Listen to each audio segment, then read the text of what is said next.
ये सब कुछ जो हुआ और जो हो रहा है ये बहुत प्रेडिक्टेबल था। कंसंट्रेशन थी स्टॉक्स के अंदर कि मार्केट में जो काम हो रहा था वो कोई डाइवर्सिफाइड पोर्टफोलियो में नहीं हो रहा था। 7, 8, 10 स्टॉक्स थे जिसमें हो रहा था। मार्केट का लेवरेज बहुत बढ़ गया था। मेरे हिसाब से ये एक सिंक्रोनाइज्ड सेल ऑफ है और ये कोऑर्डिनेटेड है।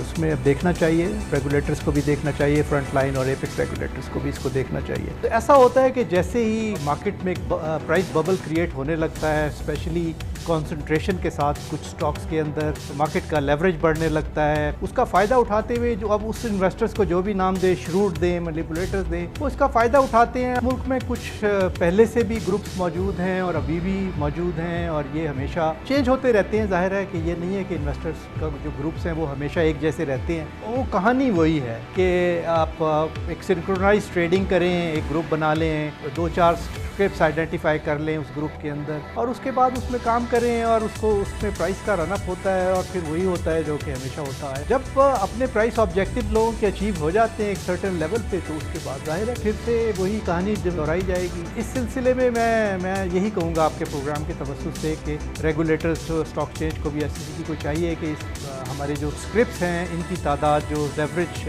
मार्केट के अंदर है उनकी बढ़ाई जाए और इसका जो कॉन्सेंट्रेशन रिस्क है इन स्टॉक्स में उसको किसी तरीके से कम किया जाए।